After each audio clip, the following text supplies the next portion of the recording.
د سلام په وړاندې کولو سره پام وکړئ د نن ورځې تازه مهم او وروستي خبرونو ته ګرانو لیدونکو السلام علیکم. کرونا په هیواد کې د کرونا وایرس له امله لومړنۍ مړینه تایید شوه. د عامې روغتیا وزارت چارواکو ویلي چې په هیواد کې په کرونا یو وخته کس مړ شوی دی چې د دې سره دا په هیواد کې د کرونا له امله لومړنۍ مړینه بلل کیږي.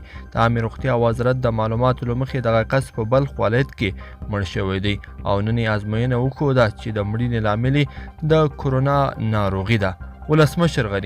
ولسمشر غني وایي په ټول ظرفیت سره د کرونا پر وړاندې مبارزه کوو.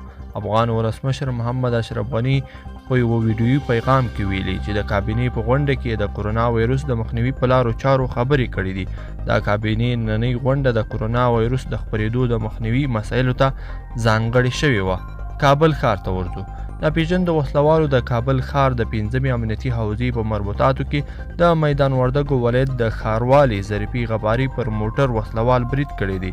ظریفي غفاري ویلي چې نوموړي له دې برید څخه روغه وتلي خو موټر یې زیانمن شوی دی. ایران کې افغان سفارت. افغان سفیر وایي ایران را سره په کرونا کې د اخته کسانو افغانانو شمیر نه شریکوي. په ایران کې افغان سفیر عبدالغفور لیوال ویلي ایراني چارواکو په دې هیواد کې په کرونا وایرس د اخته افغانانو دقیق یا اټکل شوی شمیر نه ورکوي. لیوال وایي په ایران کې د کرونا وایرس له کبله د مړو شویو افغانانو هغه شمیر هم لا تایید شوی نه دی چې په ځینو رسنیو کې خپور شوی دی. د حج او اوقافو وزیر وایي حکومت، خلک او طالبان دې په ګډه کرونا وایرس پر ضد مبارزه وکړي.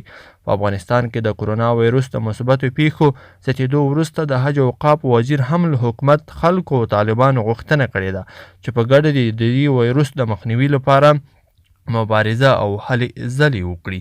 ګرانو لیدونکو په دې هیله چې د خبري ټولګه مو مرسته تر پایه پورې لیدلې وي. کومه ویډیو خوښه شوې ویډیو در سره لایک کړئ او چینل هم سبسکرایب کړئ.